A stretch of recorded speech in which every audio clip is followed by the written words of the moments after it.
신명기 11장 9절에서 12절까지 내 하나님을 사랑하여, 오늘 1절에 보면 내 하나님을 사랑하여 하나님이 주신 책무, 하나님이 주신 직분, 그리고 법도, 규례, 명령을 항상 지키라. 내게 주신 직분도 주님을 사랑함으로 감당하고, 내게 주신 말씀도 주님을 사랑함으로 감당해라.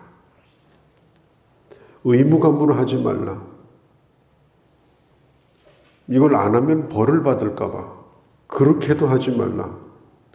오직 주님을 사랑하는 마음으로 우리 마음속에서 우러나서 자발적으로 또 주도적으로 기쁨으로 그 일을 감당해라. 그렇게 하면 힘이 들지 않습니다. 그렇게 하면 보기에도 참 좋습니다. 또 그렇게 하면은 우리 스스로도 만족합니다. 또 하나님이 기뻐하십니다. 그래서 사랑함으로 주님을 사랑하여 그렇게 하라. 자, 예수님이 이 바리새인들을 아주 싫어했는데, 바리새인들은 아주 반듯한 사람들이에요. 흠잡을 데 없는 사람들이 바리새인이에요. 그런데 주님이 왜 그들을 싫어했느냐? 그들은 흠잡을 게 없는데 그들은 형식주의자입니다. 진실이 없었어요. 형식이라고 하는 건 보여주는 거예요. 겉모습이에요. 주님은 그들을 이렇게 말씀했습니다. 회칠해 놓은 무덤과 같다. 무덤에다가 회를 칠해가지고 아주 그냥 화려하게 아름답게 장식을 해놨어요. 그걸 아름답다고 하지 않습니다. 왜? 무덤에다 회칠했기 때문에. 그래서 주님이 그들을 책망하신 거예요. 왜? 사랑함으로 하지 않았기 때문에. 외식했기 때문에, 가식으로 했기 때문에. 우리가 직분을 감당하는 것도 그렇고, 우리의 책무를 감당하는 것도 그렇고, 하나님의 말씀을 따라가는 것도 그렇고, 우리는 그것이 무거운 짐이 되지 않으려면 사랑함으로 해라. 신앙생활도 마찬가지입니다. 신앙생활도. 네. 우리가 계명도 예배를 드리는 거, 우상 섬기지 않는 거, 사랑함으로 하면 돼요. 전혀 어렵지 않습니다. 또 사람에 대해서도 사랑함으로 하면 전혀 어렵지 않습니다. 그러나 형식으로 하게 되면은 그건 너무나 힘든 거예요. 그래서 주님이 그렇게 해라. 그렇게 해라. 그리고 2절, 3절, 4절, 5절 여기 말씀 가운데 보면 오늘 너희가 기억해라. 오늘 기억해라. 너희는 이걸 본 세대다. 본 세대. 경험한 세대다. 그러니까 경험한 세대는 경험하지 아니한 다음 세대에게 이것을 전해줄 책임이 있습니다. 2절에 보니까 오늘날 기억할 것은, 이제 너희 자녀들은 2절에 너희 자녀들은 알지도 못하고 이걸 보지도 못하였다. 그러나 너희는 오늘날 이걸 알고 있다. 그렇기 때문에 모르고 있는 자녀들에게 이게 뭔가를 이제 너희가 말해줘야 된다. 그렇게 하려고 하면 너희 스스로가 먼저 기억을 해라. 너희 스스로가 먼저 하나님의 은혜가 뭔지 분명하게 마음에 새겨라. 무엇을? 5절에 이곳에 이르기까지 행하신 일, 이곳에 이르기까지 하나님께서 행하신 일, 이 순간까지 행하신 일, 그걸 하나하나 조목조목 전부 생각을 하고, 우리가 신명기서를 보면서 이 3절에서 5절 사이에 있는 이 말씀들은 수없이 반복을 했습니다. 지금 11장까지. 아마 수십 번을 반복한 것 같아요. 왜 이렇게 반복하냐? 이건 잊지 말아야 된다. 잊지 말아야 된다. 애굽에서 어떻게 구원받았는지 3절, 그리고 홍해에서 4절 어떻게 홍해를 지나왔는지, 그리고 5절 어떻게 홍해에서 건너서 광야 생활을 하나님의 보호 가운데 했는지, 이것을 너 스스로도 잊지 말고, 그리고 이걸 알지 못하는 너의 자녀들에게, 너의 후손들에게 이걸 전해주어라. 이걸 전해주어라.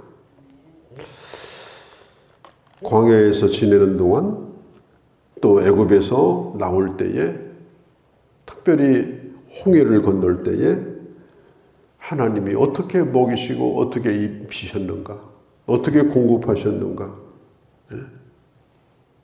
나중에 너희가 곡식을 심어가지고 스스로 먹을 때, 이제는 신발도 골고루 너희가 사서 신을 만할 때, 네 스스로가 이제는 옷을 지어서 입을 수 있을 때, 그때에도 너희도 잃어버리지 말라. 가나안 땅에서. 그리고 아예 경험을 못했던 이 다음 세대, 그 다음 세대는 더 모르죠. 더 모르죠. 그러니까 그들에게 이걸 분명히 전수해줘라.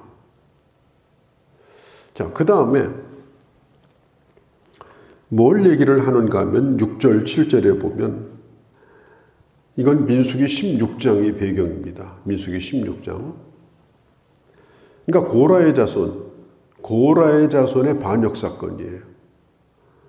고라의 자손이 주동자가 돼가지고 하나님을 반역했습니다.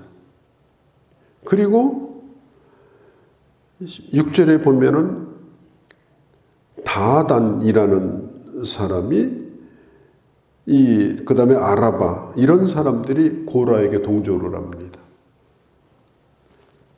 그 다음에 거기 동조한 사람들이, 족장들이 무려 250명이 동조를 합니다. 이들이 뭘 했느냐? 모세와 아론을 대항합니다.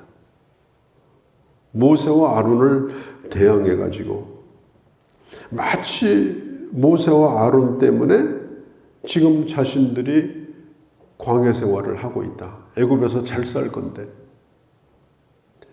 이제 그런 생각. 그러면서 이 모세를 죽이겠다. 아론을 죽이겠다. 이 두 사람이 문제다.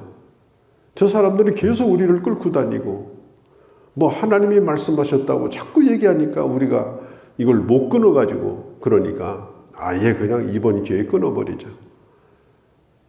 그렇게 생각을 한 거예요. 그럴 수도 있어요. 그런데 하나님이 마치 지진이 나는 것처럼 그 사막이 갈라져 가지고, 마치 이 산골짜기처럼 갈라져서 그 안으로 이 주동자들이, 여기 가담한 사람들이 다 쓸려 들어가 가지고 그 땅이 다시 합쳐지니까 아예 흔적도 없이, 무덤도 흔적도 없이 순간적으로 그 땅에서 사라져버린 거예요. 이건 참으로 끔찍한 일입니다. 그 6절, 7절이 그걸 말하고 있어요. 그걸 잘못한 것에 대하여, 하나님을 거역한 것에 대하여 이것도 기억해라. 이것도 기억해라. 그리고 같은 일을 반복하지 말라. 같은 일을 반복하지 말라. 그 다음에 8절에 보면요, 너희가 하나님의 말씀을 순종하면 강성해질 거다. 자, 이스라엘은 나라 자체가 약한 나라예요. 아주 손바닥만한 나라고, 또 변변하게 군대를 그렇게 가져본 적이 없는 나라입니다. 이스라엘 나라는 무슨 제국과 같이 뭐 아수르나 페르시아나 이런 제국처럼 군대를 가진 나라가 아닙니다. 그러니까 이 이스라엘이 이 강대국 사이에서 살아남는 길이 뭐냐? 강성해지는 길이 뭐냐? 하나님의 명을 지키는 것이다. 가나안 땅을 정복하는 것으로부터 시작해서 그 강대국 사이에서 이 이스라엘이 살아남는 방법, 그것은 바로 하나님의 말씀을 지키는 것이다. 자신이 가지고 있는 힘은 아무것도 아니에요. 이스라엘이 가지고 있는 힘이 뭐가 있겠습니까? 아무것도 없어요. 다 동원해봐야 너무 짧아요. 다 동원해봐야 금방 바닥나요. 몇 명 되지도 않아요. 옆에 제국에 비하면 바벨론이니 페르시아니 아수르니 이런 나라는 다민족 제국입니다. 어마어마한 나라들이에요. 이스라엘이 상대가 안 되는 거예요. 너희가 강해지려고 하면 하나님의 말씀을 순종하는 자가 되라. 그러면 강해질 거다. 그리고 9절에 있는 것처럼 너희 날이 장구해질 거다. 장구해질 거다. 자, 가나안 땅에 들어가 가지고 한 10년 살다가 쫓겨났다. 맛만 본 거죠. 들어가는 게 문제가 아니라 금방 쫓겨나려면 그 들어간 게 무슨 의미가 있겠어요? 그냥 맛만 보고 떨어져 나가는 거죠. 그러니까 가나안 땅에 들어가는 것도 중요한데 그 땅에서 오래 살아남는 것은 더 중요합니다. 그게 중요한 거예요.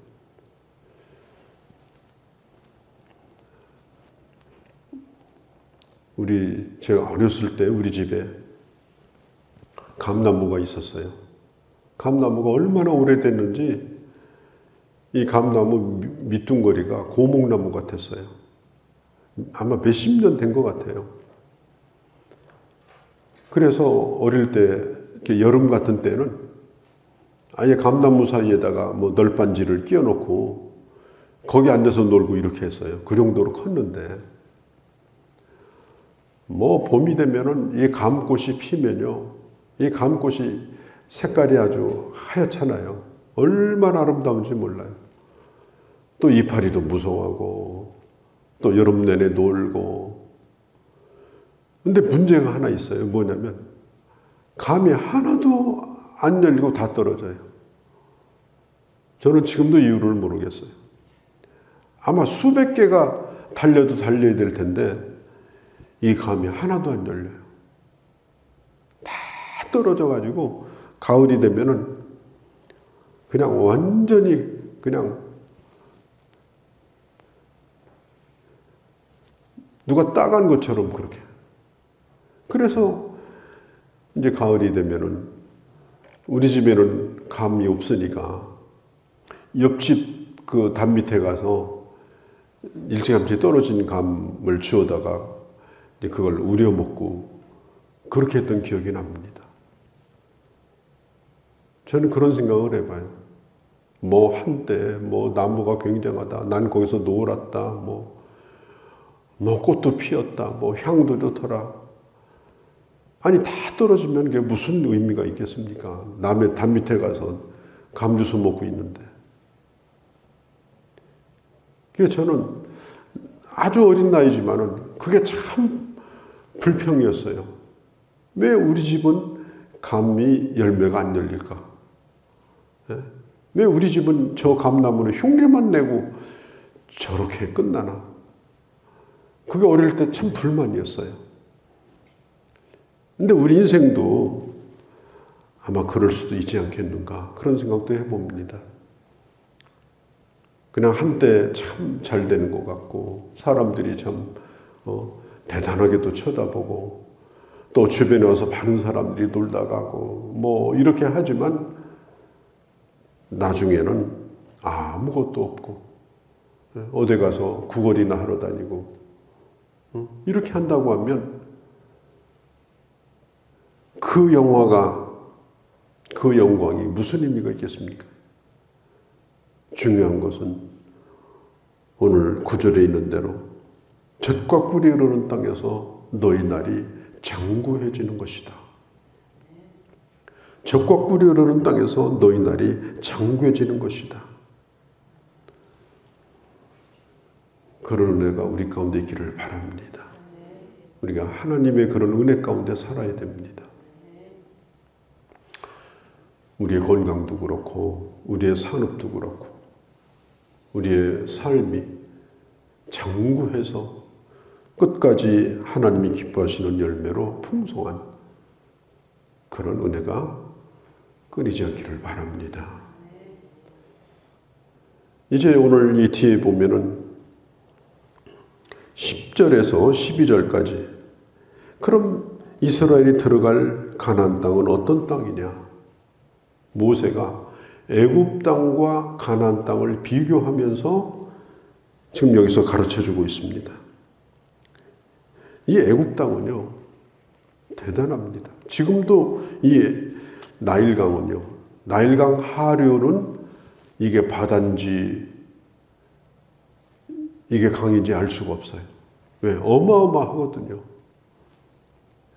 그냥 바다이기도 하고 강이기도 하고. 그리고 그 사이에 있는 이 삼각주, 이 곡창지대는요, 대단합니다.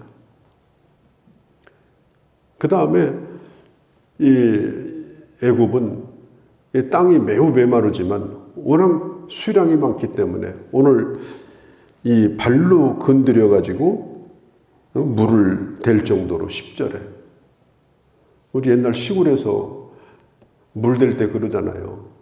삽이 없으면 발로 되거든요. 발로. 그 정도로 물이 풍성하다. 그런데 가나안 땅은 어떤 땅이냐? 정말 메마른 땅이에요. 나일강이 아니에요. 아주 또랑물 같은 요단강, 그게 강입니다. 바다가 아니에요. 조그만 호수예요. 조그만 호수. 대청댐보다도 크지 않아요. 대청댐은 그래도 길이가 한 40km 되잖아요. 갈릴리는 폭 12km.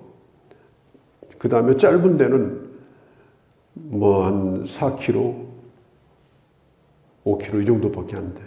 그러니까 아주 작은 호수입니다. 그런데 그걸 바다라고 불러요. 그리고 비도 많이 오지 않아요. 그게 가나안 땅입니다. 그런데 가나안 땅에 유일하게 좋은 것이 뭐냐? 이른 비와 늦은 비를 내리는 땅이다. 이른 비와 늦은 비가 내리는 땅이다. 그래서 곡식을 심을 때 비가 한번 내리고 그 다음에 곡식을 거둘 때 거두기 바로 전에 비가 한번 내려요. 그러면 그 비가 성경에 보면 비를 흡수하는 땅이다. 11절에 그랬는데 이건 비를 머금는 땅이다. 다 빠져나가는 땅이 아니라 그 땅이 비를 머금고 있다. 단 2번밖에 안 오지만은 그 비를 머금고 있다가 그 빗물의 힘으로 이 곡식을 심고 거두게 됩니다. 자, 이것이 우리가 살고 있는 세상하고 똑같아요. 우리가 살고 있는 세상은 정말 메마르기 그지가 없습니다. 우리가 사는 길은 하나님이 주신 은혜를 흘러내버리지 않고 머금고 있는 게 중요해요. 품고 있는 거. 그걸 다 잃어버리고 다 까먹고 이렇게 하게 되면 정말 메마른 땅에서 살 수밖에 없어요. 비가 자주 오진 않지만은 그러나 항상 주시는 은혜를 잃어버리지 않고 머금고 그걸 품고 그러면 이른 비의 은혜로 늦은 비의 은혜로 곡식도 심고 거두는 은혜를 누릴 수가 있습니다. 비록 2번밖에 안 오지만은 성경이 뭐라고 말하느냐? 11절에 그 땅은 비를 흡수하는 땅이고 12절에 하나님이 돌보아 주시는 땅이다. 우리는 하나님의 은혜를 받고 살고 그리고 하나님 우리를 돌보시고 그렇게 하게 되면은 바로 그것이 젖과 꿀이 땅이 되는 것이다 라고 하는 걸 가르쳐주고 있습니다. 자, 우리는 신명기서를 보면서 하나님의 말씀을 다시 복습을 하는 거잖아요. 복습을. 우리가 복습하고 중요한 건 또 복습하고 그래서 아예 기억하는 것이 아니라 외워두고 그래서 앞으로 하나님이 주실 그 축복을 바라보면서 준비하는 그런 시간을 갖는 것이 바로 이 신명기를 묵상하는 이유인 것입니다. 오늘도 이 말씀을 기억하고 그리고 주의 은혜 가운데 하나님 은혜를 품고 사는 그런 하루가 되어주시기를 바랍니다. 거룩하신 우리 아버지, 오늘 주신 말씀대로 우리가 어떤 일을 하든지 주님을 사랑하는 마음으로만 하게 하옵소서.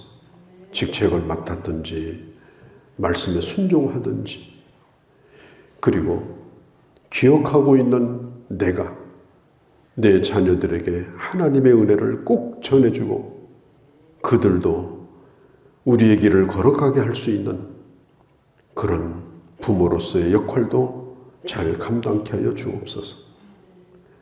아버지 하나님,